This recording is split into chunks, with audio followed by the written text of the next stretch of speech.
Bora lá, seja muito bem-vinda, seja muito bem-vindo ao nosso episódio 2 da Hora do Round, o programa que vai ajudar você a colocar a teoria na prática. Por quê? Porque a gente vai discutir caso clínico de verdade, da minha prática, da prática dos nossos alunos. Então, se você está chegando aqui pela primeira vez, está caindo de paraquedas, meu nome é Elizabeth Cunha, eu sou fundadora da CTI, uma empresa que tem a missão de descomplicar a sua vida dentro da terapia intensiva. Então, se você quer ver toda aquela teoria que parece chata, que parece complicada de um jeito muito mais divertido e muito legal, e o melhor, do jeito que acontece na vida real, então chega mais, pega seu caderninho que você é muito bem-vindo para somar com a gente nesses esforços aí.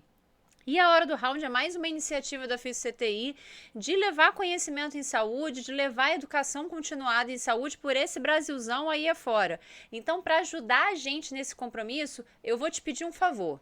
Se você ainda não seguiu a nossa página, se inscreve no nosso canal e para você não perder nenhuma das notificações, ativa o sininho aí. Parece papo de blogueira, mas isso ajuda a gente a entregar esse conteúdo para outras pessoas.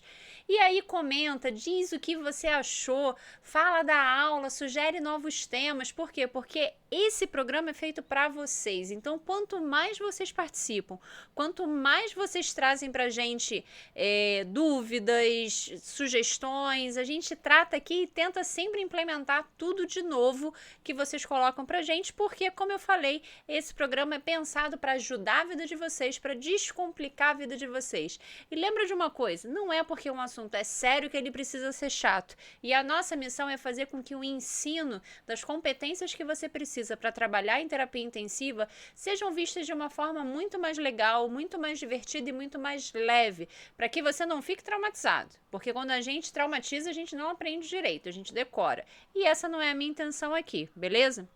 Então, se você ainda não assistiu nenhum programa Hora do Round, eu vou te dar a pista de como é que isso funciona. Nós trazemos os casos clínicos, eu sou fisioterapeuta com formação em terapia intensiva, com especialidade em terapia intensiva e também a gente tem a nossa mentoria em fisioterapia intensiva. Como é que funciona isso? A gente tem um grupo de apoio para os nossos alunos, então eles podem colocar lá os casos clínicos que eles vivenciam, assim como eu coloco os casos clínicos da minha prática dentro do grupo para a gente poder discutir.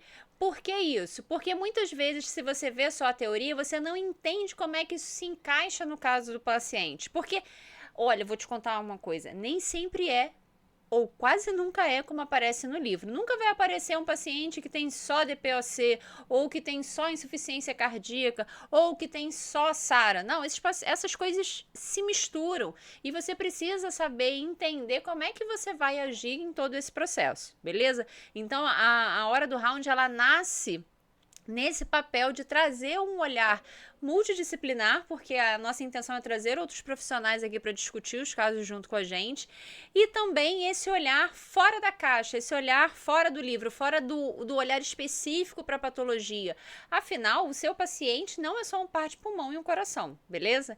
Então, vamos começar aqui hoje. Eu não dou aula com slides, na maioria dos casos, eu dou aula com um bloquinho de notas.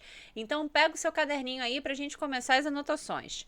Nosso caso clínico de hoje é um caso clínico muito legal. Eu vou botar aqui para vocês. Então, paciente masculino, um homem, né, de 48 anos, chegou à unidade, um pronto atendimento, aqui a gente estava falando num contexto de emergência, chega na unidade com queixa intensa de súbita dispneia. Então, ele estava fazendo atividades físicas em um parque da cidade. E aí, durante a atividade, ele começou a se sentir mal, uma falta de ar muito importante, começou a ter um mal-estar geral, e aí ele resolveu ir direto para emergência. Quando ele chegou, o pessoal foi fazer o primeiro atendimento, né? E na triagem notou-se que, primeiro, ele estava taquipneico, ou seja, aumento da frequência respiratória. E vamos lembrar aqui, dispneia é uma coisa, taquipneia é outra. Dispneia é sintoma. Se é sintoma, o paciente que tem que me contar. É a sensação dele. Então, a queixa dele era uma queixa de quê? De falta de ar. Beleza, então eu já sei que ele tem dispneia. Show? Agora, eu contei a frequência respiratória dele e a frequência respiratória estava aumentada. Então, aí eu posso escrever que ele tem uma taquipneia. com sinais de intenso desconforto ventilatório. Como é que a gente vai identificar esses sinais? Principalmente com a utilização de musculatura acessória. E aí eu tô falando de tiragem intercostal, batimento, contração de fúrculo external. Esse paciente ele pode estar com as mãos apoiadas em alguma superfície para liberar os ombros e assim conseguir maior potência, uma biomecânica mais favorável para puxar o gradil costal. Isso demonstra para a gente que esse paciente tá com um desconforto muito grande, tá com uma exigência muito grande dessa musculatura acessória. Então a gente entende por aí que esses são sinais. Sinais é tudo que eu vejo, que eu examino, que eu avalio, beleza? E aí, na ausculta respiratória desse paciente, foi identificado estertores bolhosos difusos, do ápice à base. Então, o estertor bolhoso é aquele estertor que parece um burburinho d'água. É como se tivesse água mesmo, né? E aí a gente tem, a galera mais antiga ainda define vários tipos de estertor. Estertor crepitante, estertor em velcro, estertor bolhoso, é um dos tipos, tá? Mas lembra sempre que quando você ouvir a palavra estertor, eu tenho que lembrar que existe alguma coisa dificultando a passagem desse ar, mas não especificamente no interior da via aérea, mais ao redor. Eu tenho esse parênquima comprometido que quando esse ar entra e esse parênquima distende, né? Porque na inspiração o que acontece? O diafragma contrai e quando ele contrai, ele puxa o gradil costal. Quando ele puxa o gradil costal, quem vem junto? A pleura parietal. E quem tá ali, ó, pertinho da pleura parietal, separado só por uma quantidade pequena de líquido? A pleura visceral. Então, o diafragma contrai, puxa o gradil costal, puxa a pleura parietal, puxa a pleura visceral e quem vem junto com a pleura visceral? O parênquima pulmonar. Dentro do parênquima eu tenho os alvéolos, os vasos, todas as fibras que compõem o parênquima.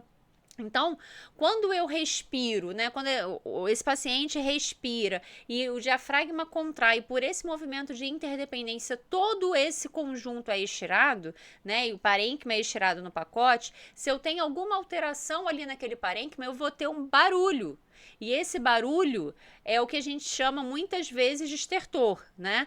Então, você tem esses vários tipos de estertor que vão depender de acordo com que alteração está acontecendo ali naquele parênquima, tá?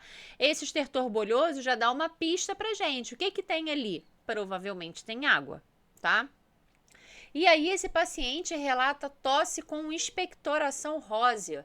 O que é uma expectoração rósea? É uma expectoração rosinha mesmo, não é um rosa da Barbie, gente, mas é alguma coisa que não é sanguinolenta, mas é um rosa, né?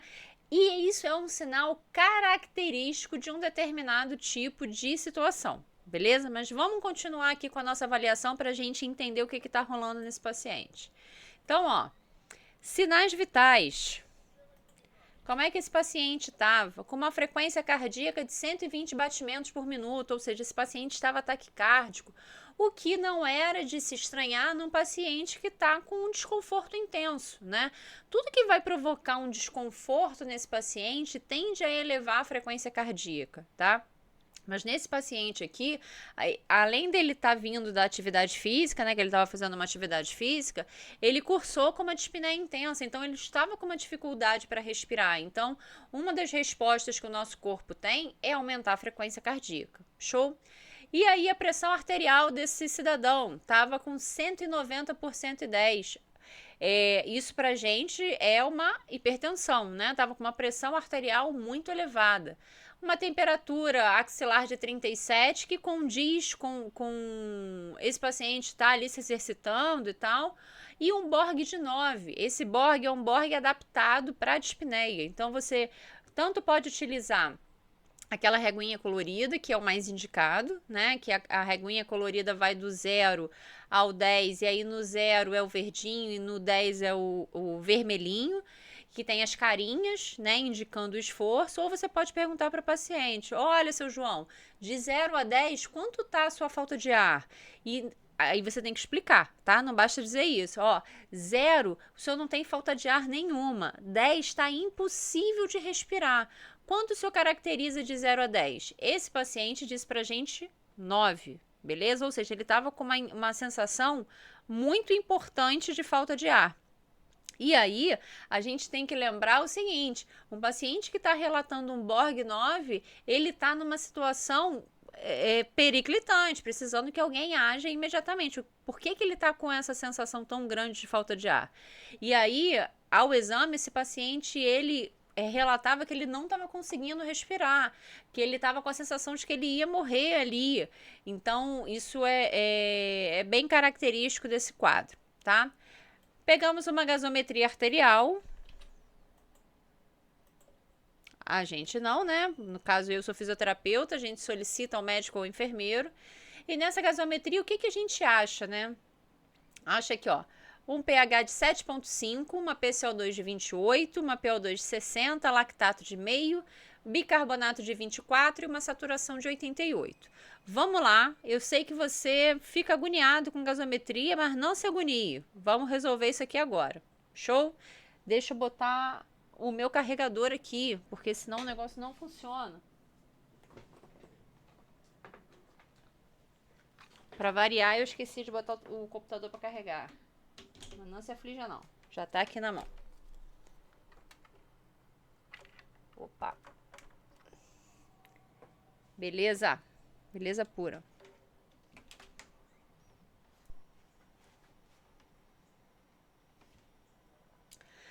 E aí, vamos lá.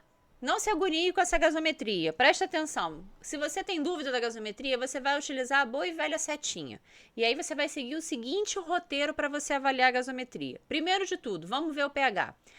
Faixa de normalidade do pH entre 7,35 e 7,45. Pô, 7,5 significa 7,50. 7,50. 7,50 é muito acima de 7,45.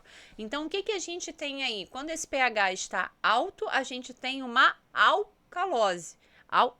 Tá? É ridículo, mas é porque é ridículo que você vai gravar. Quando o pH está alto, eu tenho uma alcalose. Beleza. E o que pode causar uma alcalose? Ou um bicarbonato também alto, ou um PCO2 baixo, né? Porque o PCO2 ele não concorda com o pH, ele é inversamente proporcional. Toda vez que o PCO2 cai, o pH sobe. E o inverso também é verdade. Quando o CO2 sobe, o pH cai. Show? Todo mundo comigo? Então, bora lá. O nosso PCO2 aqui está na faixa de 28. Entre 35 e 45 é a faixa de normalidade também do CO2. Então, um PCO2 de 28 me diz que o meu CO2 está baixo. Ou seja, está conversando com essa alcalose. Então, eu já sei que eu tenho um componente respiratório nessa alcalose, beleza? Então, eu tenho uma alcalose respiratória. Vamos ver se o bicarbonato está alto ou está baixo? Ó, o bicarbonato aqui está de 24. 24 é dentro da faixa de normalidade, que é entre 22 a 26 ou 22 a 28, dependendo da literatura. Show? Então, 24 está na faixa de normalidade. Tem um componente metabólico? Meu componente é respiratório. Então, esse paciente ele tem uma alcalose respiratória. E a PO2 dele? A PO2 dele está limítrofe, porque eu tenho a necessidade de manter uma PO2 acima de 60. Vamos ver a saturação? Saturação desse paciente está baixo. Esse paciente não tinha nenhuma outra comorbidade além de hipertensão. Opa! Peguei o errado.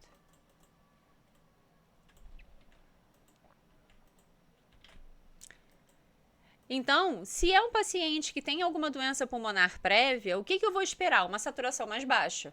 Mas não era o caso, esse paciente não tinha nenhum problema pulmonar, então eu esperaria uma saturação ali pelo menos acima de 92. Então esse paciente estava desaturando com uma sensação intensa de falta de ar, com o aumento da frequência respiratória, que era o que estava causando essa redução da PCO2, numa tentativa do corpo falar assim, pô, tá faltando oxigênio, o que a gente pode fazer? A gente aumenta a ventilação. Só que esse aumento da ventilação vai fazer com que eu jogue muito CO2 fora, tá? E aí, esse paciente foi feito o quê? foi adaptado. Opa! Na máscara reservatório a 10 litros por minuto, sem melhora do desconforto, beleza? Então, queria perguntar para você aí, vou te dar 30 segundos para você responder. Opa! Qual a hipótese diagnóstica que a gente tem nesse caso? Por que esse paciente estava nesse sofrimento, nessa agonia, nessa...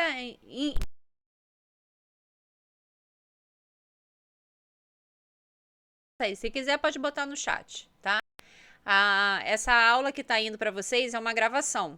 Então, mas aí vocês vão discutindo aí no chat e aí a gente vai acertando os ponteirinhos. Show? Esse paciente tem um quadro clássico de edema agudo pulmonar cardiogênico, causado por esse aumento da pressão arterial, que fez o quê? Como a circulação pulmonar é uma circulação de baixa pressão, em algumas situações ela não consegue dar conta de um aumento importante da pressão arterial.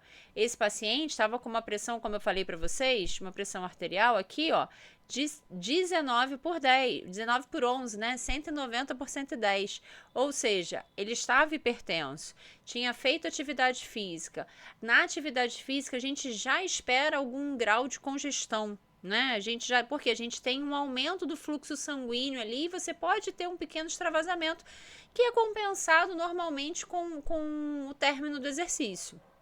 Porém, em algumas situações, isso pode desandar a ladeira, né? Isso pode descer a ladeira com um carrinho de rolimã. Foi o que aconteceu aqui nesse caso. Esse paciente fez um edema agudo pulmonar cardiogênico, né? Devido a esse pico hipertensivo. E aí, o que acontece na circulação pulmonar? Esse líquido extravasa para o parênquima e vai acumulando.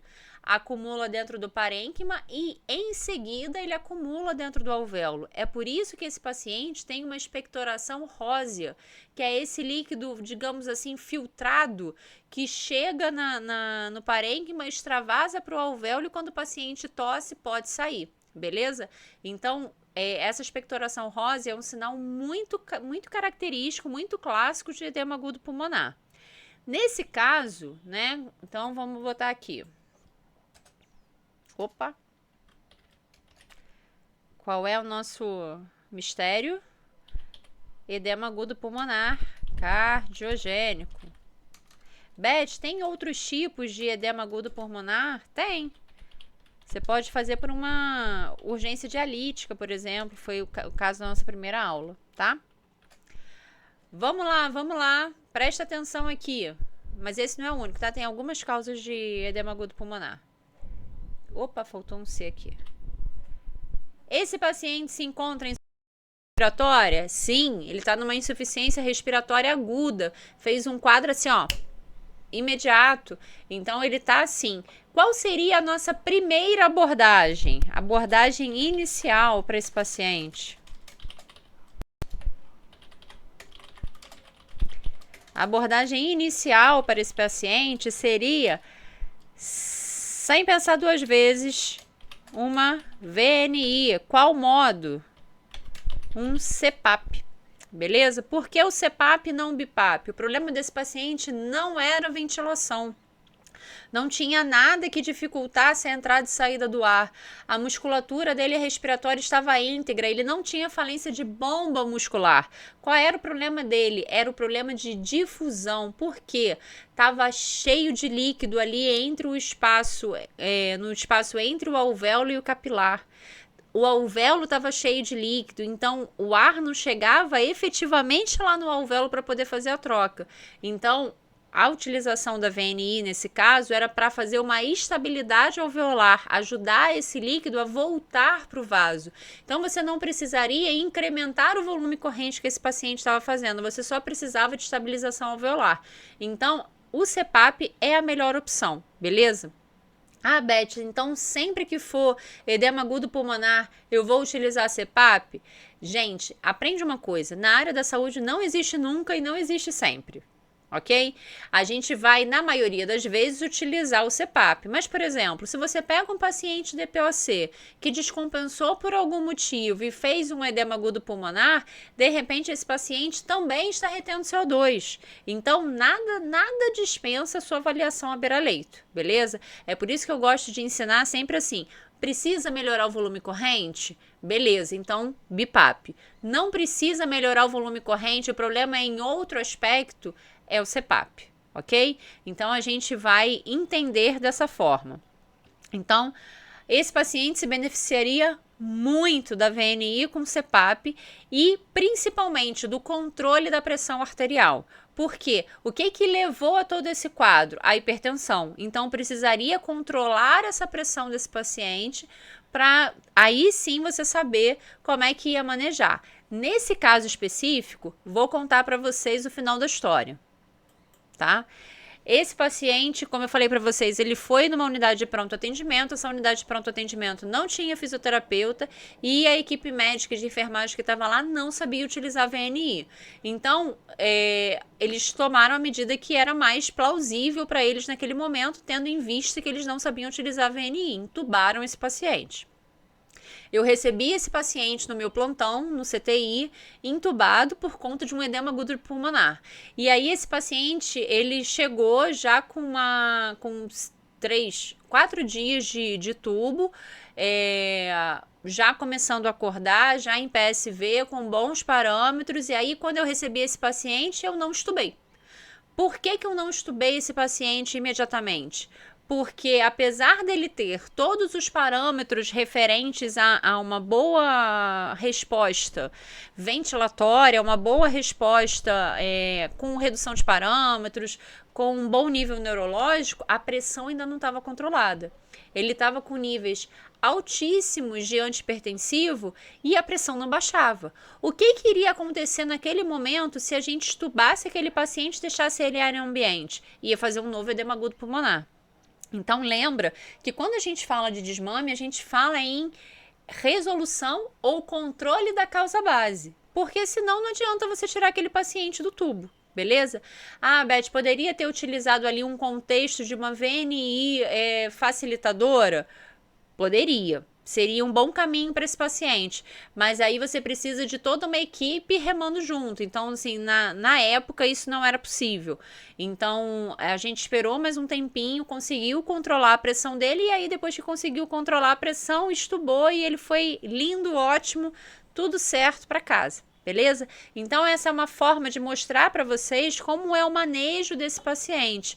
Então, daí a importância de você saber VNI, principalmente a galera que trabalha em emergência, em sala vermelha, porque muitas vezes é uma linha de corte mesmo para sobrevivência desse paciente, porque a intubação ela tem uma série de riscos que a gente sabe. Então, se você pode manejar esse paciente na VNI, é muito melhor. Né? Então esse paciente ele poderia ter sido adaptado na VNI, resolvido esse problema da pressão arterial e aí ele consequentemente ele teria uma alta muito mais rápida para casa, beleza?